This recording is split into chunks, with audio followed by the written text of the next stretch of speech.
Y 8500, ¿qué día? El día que acaba la erupción es cuando tiene la explosión mayor, la columna eruptiva que llega a 8500 metros.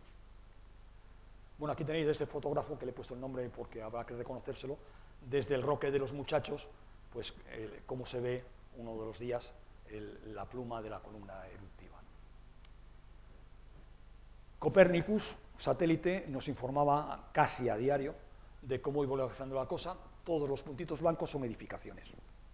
Entonces, 1.240 hectáreas cubiertas, unas 3.000 edificaciones destruidas. Las cenizas. Las cenizas fueron un tema aparte. Han causado muchísimos problemas. Primero los tejados, el problema de que se pudieran derrumbar, la población. Los primeros días que soplaba hacia el norte, los que estábamos viviendo en Tazacorte o por ahí, aquello era horroroso. Estabas todo el día en la farmacia echándote colirios porque cuando uno habla de cenizas, dice, uno se imagina la ceniza de un incendio. Es una blandita que no sé qué. No, aquí es la misma roca volcánica, pero en tamaño pequeñito. Es decir, tiene púas o espinas o lo que sea por todos los lados, rasca y raja. Entonces, el volcán tuvo lugar aquí y sí me gustaba destacar esto. El viento dominante, como sabéis, en Canarias son los alisios, que son del noreste. Entonces, el viento dominante es este. Teniendo en cuenta cómo está el volcán, pues es lógico esperar que las cenizas se distribuyeran por toda esta zona.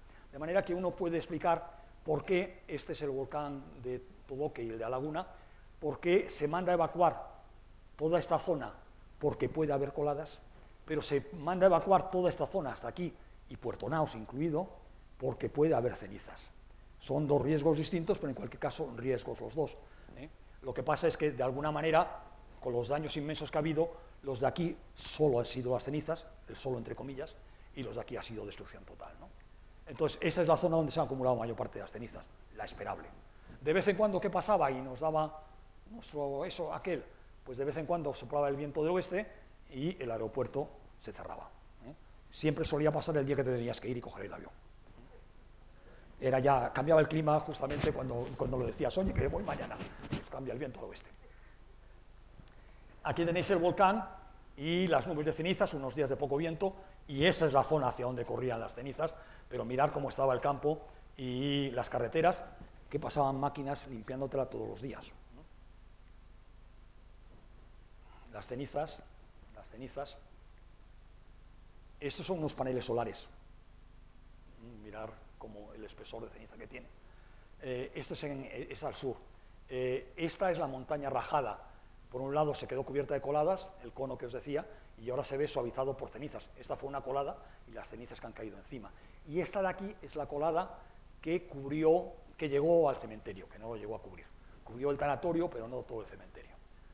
Esto es en la zona de cenizas. Esto es como queda un vivero de plátanos, con el peso de la ceniza. Aquí la destrucción es total, pero por el peso de las cenizas.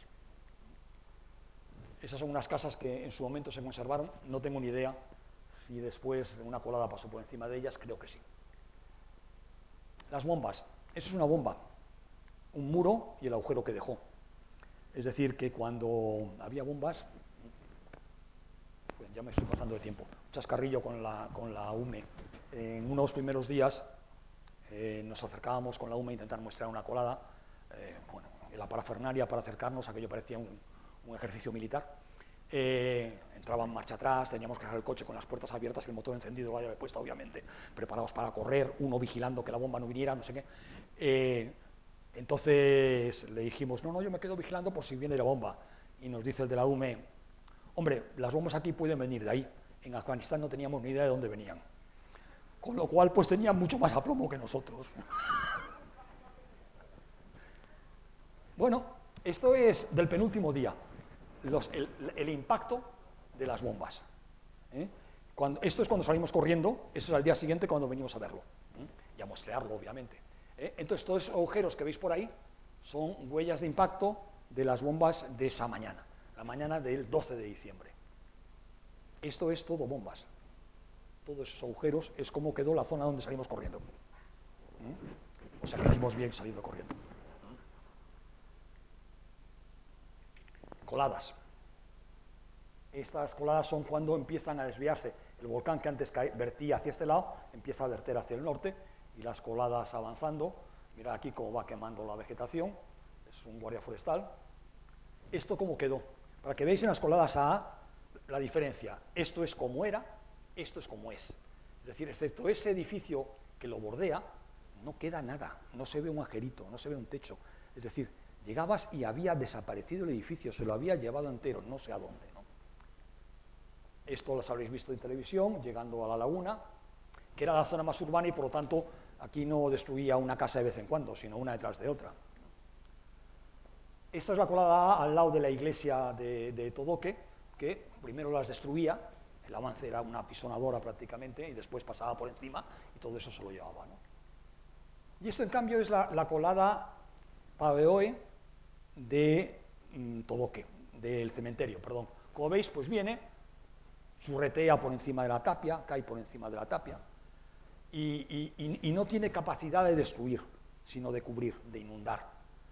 Esta es, aunque después aquí ha caído ceniza encima, pues es la colada que llega a una casa y bordea la casa, ni la quema, ni la rompe, es decir que es un obstáculo para ella, pero es verdad que coladas Paveoe de estas, muy finitas y menos peligrosas, hubo pocas. Esa es esta misma, esta es la colada, y mirar cómo deja las casas. Bueno, obviamente destrozadas, no sirven para nada, pero no se las lleva. Es decir, hay una gran diferencia y a nivel humano, cuando hablabas con ellos, es cuando uno ve aquí, esta era mi casa. En el resto de los sitios no tengo ni idea de dónde estaba mi casa.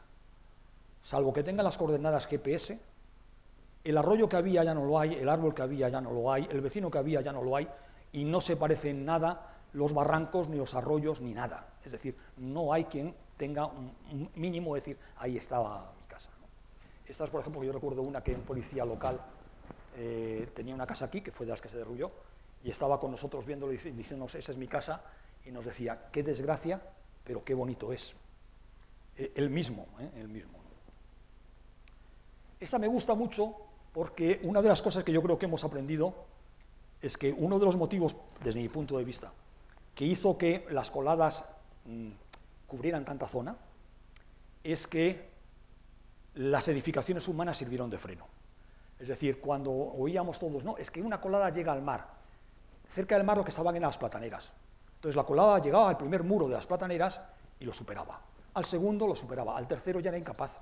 Ya había ido perdiendo fuerza y temperatura y era incapaz. Y entonces se quedaba, cuando todos decíamos, faltan 100 metros, bueno, ya no se movía. Y entonces, ¿qué es lo que sucedía? Pues que aguas arriba, la lava tenía que salir por algún lado y se desbordaba hacia los lados. Y se desbordaba hacia la laguna, etc. Y aquí es un ejemplo para mí maravilloso de la principal construcción dura que había, que eran los depósitos de agua circulares. Entonces, si os fijáis, esos son los depósitos de agua de las plataneras. Pues mirad, el depósito de agua aguanta, el depósito de agua aguanta, la colada se desvía cuando llega al depósito de agua, la colada se desvía en dos cuando llega al depósito de agua. Es decir, los depósitos de agua servían de freno y de guía para que la colada fuera por la izquierda o fuera por la derecha. Hombre, cuando había mucho, al final se la acababa devorando.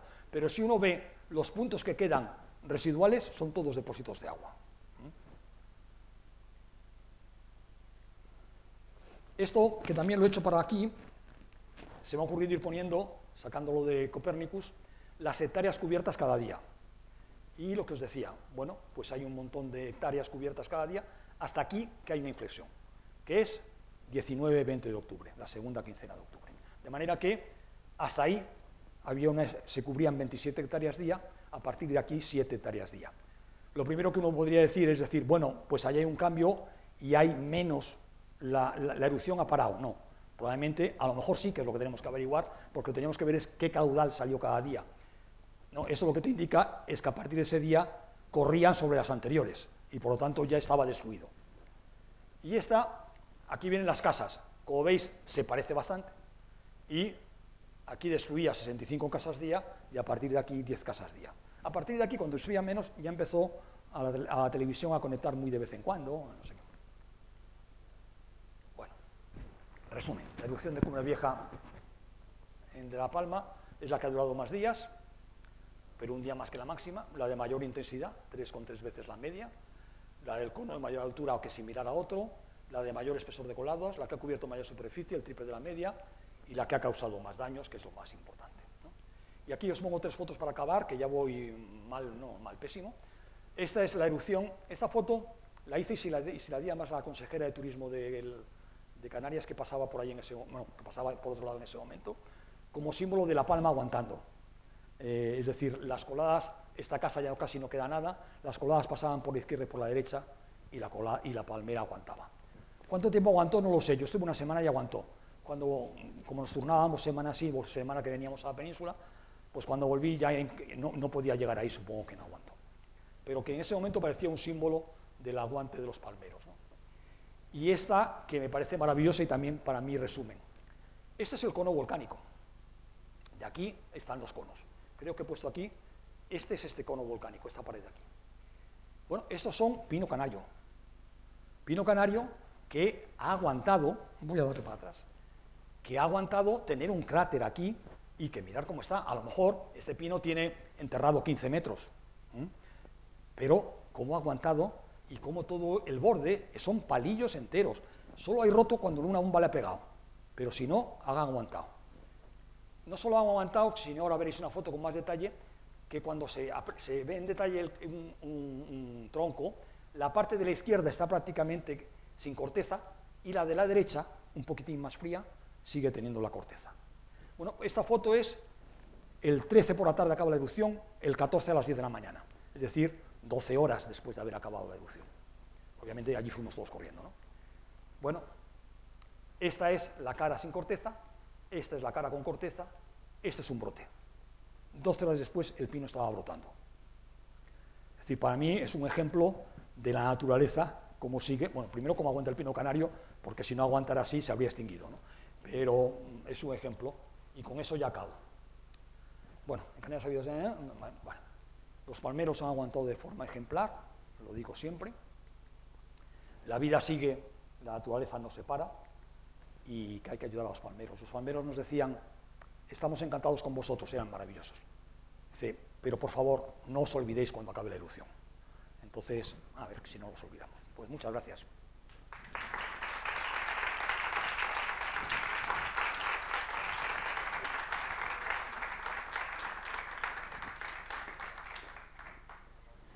Me pongo el antifaz.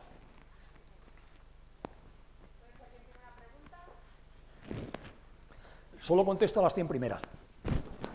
Sí, hola. Muchas gracias por la conferencia. Gracias a vosotros por venir. Una cosa que me he preguntado yo todo el tiempo es ¿qué se hace con la ceniza una vez que la retiran de los tejados, de las carreteras, etcétera? ¿La tiran al mar o qué hacen con ella? Vamos a ver, han hecho de todo, las han tirado en un barranco y era horroroso. Todavía no saben muy bien qué hacen con ellas. Sí sé, y me consta, porque uno de ellos es de mi propia universidad, que hay varios proyectos de gente intentando buscarle utilidad. En el caso de mi departamento, buscando utilidad de geotecnia, y otros buscando cómo se comporta mezclándola con suelos, y no sé, tú decías si sabías algo. No, era otra pregunta. Bueno, entonces están en ello, es horroroso. La realidad es que la gente obviamente barría sus casas y barría sus tejados, la ceniza entraba por todos los lados. Entonces es un problema. Y una cosa que no llegó a pasar fue que todos teníamos miedo que si llovía mucho ya no existía la red fluvial anterior, ni la red de alcantarillado, por descontado. Entonces no sabíamos por dónde iba a ir toda esa ceniza si arrastraba el agua. Y llovió lo suficientemente poco para apelmazarla en lugar de arrastrarla. Entonces, casi los días siguientes íbamos por en medio del monte con las cenizas con el coche, como si tal cosa, parecía una autopista aquello, ¿no?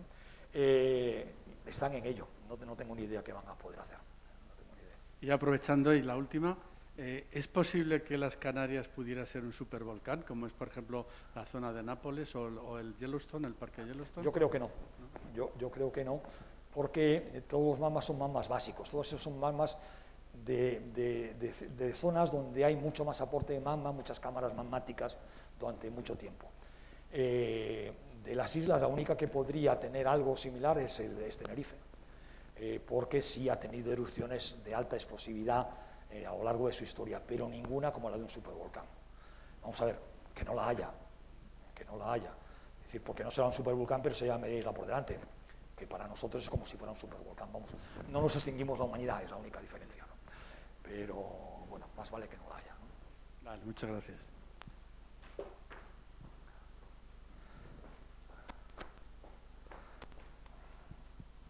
Lo primero, agradecer porque me ha parecido súper interesante. Y mi pregunta, voy a hacer otra, porque era sobre todo esto de la ceniza. Y es que he estado investigando, bueno, lo sabía de hace tiempo, pero lo he estado mirando, que el hormigón romano, una de las componentes que tenía era justo ceniza volcánica, y es una de las cosas que ha dado esa dureza. Y decía yo que a lo mejor a las cementeras... Vamos a ver, el cemento romano, yo no entiendo, o sea, si hay algún ingeniero, por favor que me tire de las orejas dentro de un rato. Los volcanes que se utilizaban en los cementos romanos eran de Pozzuoli, el cemento puzzolánico. El cemento puzzolánico, en principio, son magmas distintos, son magmas más ácidos que los que hay en Canarias. Pero yo creo que por ahí van los tiros, para ver... Primero, lo que tiene que ver es, de estas cenizas, el primer problema que tienen es si son capaces de liberarle de los gases que tienen. Es decir, si el proceso después de tratamiento es que hay que lavarlos y lavarlos y lavarlos para que se vayan los gases que tienen retenidas las partículas dentro. Es verdad que a veces se utilizan vidrios volcánicos para cementos puzzolánicos, entre comillas de segunda, sobre todo cuando no las hay. Y lo digo, buena parte de los volcanes de Campos de Calatrava los destrozaron para hacer cementos puzzolánicos. Sí. Y la pregunta, el dióxido de azufre, ¿cómo se mide la emisión? Que decían tantas toneladas al día. Vamos a ver, no lo he puesto, porque no me lo creo. A mí me parecían unas medidas disparatadas. Uno se imaginaba la tonelada de dióxido de azufre encima de uno y decía, esto es más que 10 camiones cayéndome encima. Bueno, pues vamos a ver, el grupo de Involcán, que es el que más medía eso, llevan años midiendo los gases difusos que salen del suelo y tienen estaciones de medidas. Bueno, bien, eso está bien. Ahí dicen que tenían una tecnología que espero que la publiquen. Lo único que sí era muy valioso es que independientemente que te creías el número, si te creías si aumentaba o disminuía. Entonces eso era lo principal y el director de Involcán, Nemesio, pues decía, cuando baje de 100, quiere decir que la erupción está acabando, no bajó nunca. Pero, bueno, se acabó. Y de hecho Nemesio seguía diciendo, la erupción no ha acabado porque sigue habiendo gases, o sea que... Encima hasta llegamos a discutir por eso. Él dice que no acabó el día 13, sino el 18 o el 19, en fin. Que no duró 85, sino 88. Bueno, ya sabéis que los científicos decimos tonterías siempre que queremos, ¿no? Gracias. Oye, agradezco que nadie me haya preguntado sobre... ¿y la isla de La Palma no iba a deshacerse y se iba a enterar al mar y el tsunami iba a llegar a Miami y todo ese tipo de cosas, ¿no? Bueno, como es una chorrada, gracias por no preguntarlo. Ya sabéis que hay medio tío por ahí intereses comerciales, ¿no? Que como consecuencia del artículo que sacó un geólogo que trabajaba en una compañía de seguros, los seguros en Miami subieron por el riesgo de un tsunami. Dime.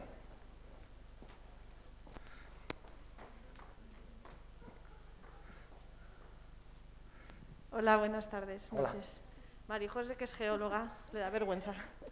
Yo soy bióloga. Geóloga y vergonzosa. Sí, porque yo no le puedo preguntar sobre el cambio de composicional que hubo en noviembre. Usted ha mencionado... Hablando de anfíboles, una carsutita. Sí, vamos a ver. ¿Por qué fue muy importante para nosotros? Vamos a ver, la primera cosa era que aquí nos movíamos como lo he hecho yo, diciendo, pasó esto, puede volver a pasar. Entonces, en el Teneguía, que fueron los 20 y tantos días, hasta una semana antes de acabar la erupción, los magmas tenían siempre anfíbol. Y una semana antes dejó de haber anfíbol y una semana después acabó la erupción. Entonces, cuando de repente nosotros dijimos, oye, que yo creo que no hay anfíbol, entre que lo crees, lo mandas a Madrid a que te hagan una serie y le puedes hacer el microscopio, pues pasan unos días. Pero estábamos diciendo, a lo mejor se acaba dentro de una semana. Y realmente, independientemente de que te gustara el proceso, allí lo que estábamos todos viviendo es decir, cuanto antes acabe mejor. Es decir, es precioso, pero es una desgracia. Entonces, cuanto antes acabe mejor. y creíamos que iba a acabar. Y no fue así. Después el resto de los días, pues a lo mejor de los 85, 8 ha tenido anfibol y todos los demás no ha tenido anfibol. Sí es cierto que estamos viendo en láminas delgadas que hacia mediados de octubre hay 2 o 3 días en donde aparecen trocitos de anfibol. ¿Qué es lo que puede decir? No se sabe. Lo que sí tenemos claro es que las anfíboles se han formado a 30-40 kilómetros de profundidad, por lo tanto en el manto, que era donde estaban los terremotos profundos. Y la zona donde que parecía que alimentaba el volcán estaba a 10-15 kilómetros de profundidad, donde el anfíbol no es estable. Entonces, en algún momento pensábamos que el mecanismo más sencillo sería que un magma formado a 30-35 kilómetros con anfíbol hubiera subido a 10-15 y en los días que está ahí el anfíbol se hubiera desestabilizado. El anfíbol tiene grupos OH y en el momento que disminuye la presión de volátiles por la erupción, los anfíboles se estabilizan. Entonces, que se hubieran desestabilizado y hubieran desaparecido. Bueno, pues tal vez en eso estamos. Gracias por la interesante pregunta de tu compañera. Claro, yo es que solo por mencionarle otra pregunta. Esta es menos técnica. Te lo agradezco, porque esa la sabía, pero otra técnica no mucho. Hemos visto a nuestros científicos españoles en primera línea. En un evento histórico se ha podido estudiar este volcán de principio a fin con nuestra ciencia española. Quería saber si ha habido, supongo, por supuesto, gente de otras partes del mundo, Hawái, lo que sea, cómo ha sido esa colaboración, si la ha habido, y, perdón, no se me ha ido, estoy buscando las palabras, si hay una fluidez en el intercambio de información. Lo digo porque es un poco reivindicativa mi pregunta.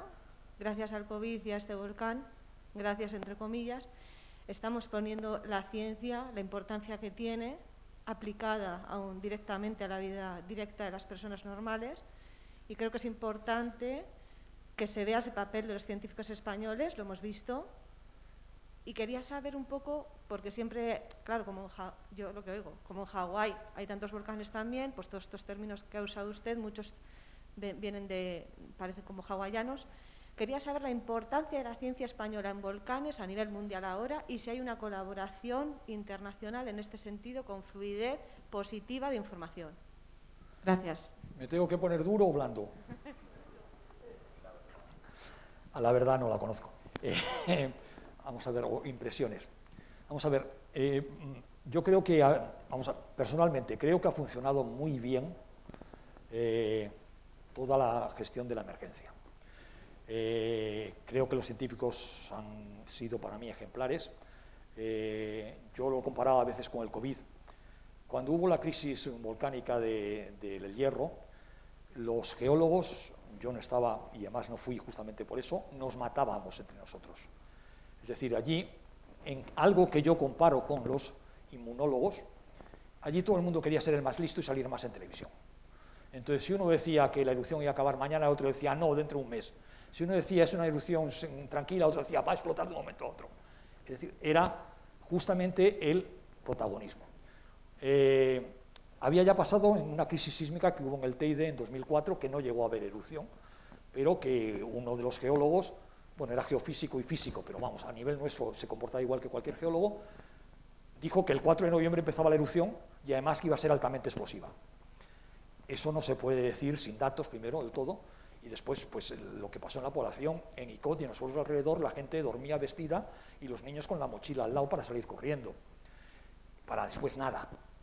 Entonces, cuando se gestiona una crisis de esta, lo primero que te dicen, yo en alguna que he estado, recuerdo una en Colombia, en el Galeras, cuando llegamos Fuster y yo, nos dijeron, vosotros no habláis con la prensa, ni se os ocurra. Es decir, ¿qué es lo que había ahí entonces? Aquí todavía no ha llegado a ser así, pero ha estado bastante bien. En una crisis hay un gabinete científico en donde los científicos se matan, pero no sale al público. Es decir, no se le puede decir al público, uno, que la erupción va a llevarse a todo el mundo por delante y otro que no. Es decir, lo que tienes que dar una cierta tranquilidad y una sensación de seguridad. No sé si es cierta o no, pero se discute 1000 veces y una vez que se llega a un acuerdo, se hace un comunicado. En el caso de Galeras, como en Colombia tiene más tradición de crisis volcánicas, además ningún científico salía a comunicarse con la prensa. un periodista especialista en comunicación con la prensa contaba lo que el comité científico había dicho. Aquí eso no ha llegado a pasar. Aquí todos los científicos salíamos. También es verdad que los periodistas te perseguían, o sea que no había forma, como te veían, tenías que ser, te quitabas el chaleco que ponía Complutense o el que fuera para que no te vieran, ¿no? Pero se han comportado bastante bien, es decir, yo no he oído grandes contradicciones entre los científicos en esta erupción. Y después, el papel de los extranjeros. Los extranjeros han venido, yo diría que la gran mayoría o todos, para intentar buscar datos científicos para sus publicaciones. ¿Cuál es la diferencia? En el PEVOLCA, en el Comité Científico, no está la Universidad Complutense, solo están las dos universidades canarias. Mientras que la erupción del Teneguía la llevó Fuster, que era el profesor de la Universidad Complutense. Entonces nosotros no estamos porque hay los problemas de las autonomías y no estamos. Y están después el Consejo Superior de Investigaciones, el Geológico, etc. ¿Cuál es la posición nuestra cuando llegamos? Porque además sabíamos en dónde fallaba, para la geóloga, dónde fallaba el IGME no tiene petrólogos. Entonces, ¿qué es lo que llegamos allí? Y dijimos, estamos aquí, ¿nos necesitáis para algo? Nosotros nos ofrecemos para hacer la petrología. Y nos dijeron, perfecto, colaborar con el IGME y ya está. ¿Qué es lo que hacíamos? Nosotros, nuestra prioridad no era sacar una publicación, era la emergencia. Mientras que los demás, su intención estaba allí para sacar publicaciones. Ha habido días en donde nosotros nos han dicho evacuar y con la UME hemos evacuado todos. Y han tenido que ir la Guardia Civil a sacar a vulcanólogos italianos, que se negaban a salir de allí. Entonces, no es todo idílico. ¿Colaboramos? Sí, por un motivo muy claro. Es decir, en España no tenemos laboratorios con la capacidad que tienen los laboratorios extranjeros. Sería imposible para nosotros hacer publicaciones de calidad. Podemos hacer una buena publicación sobre qué pasó en la erupción.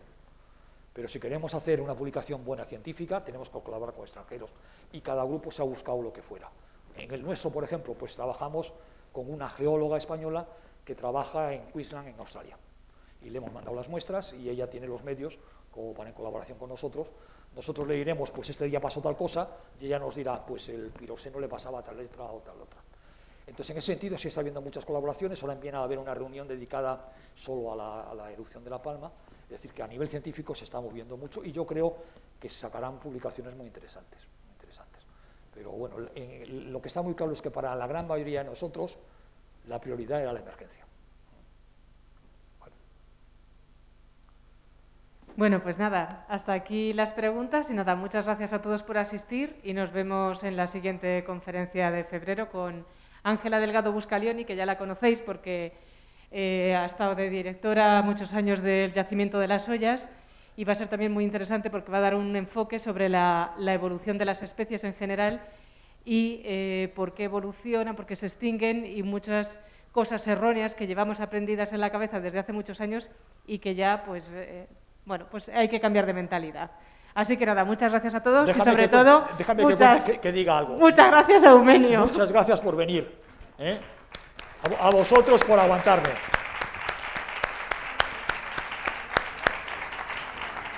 Solo cuestiones erróneas para los profesores. Muchos de los políticos confundían viscosidad con densidad. Muchísimos periodistas, etcétera, creyéndose poetas, decían que salía fuego por el volcán. Vale.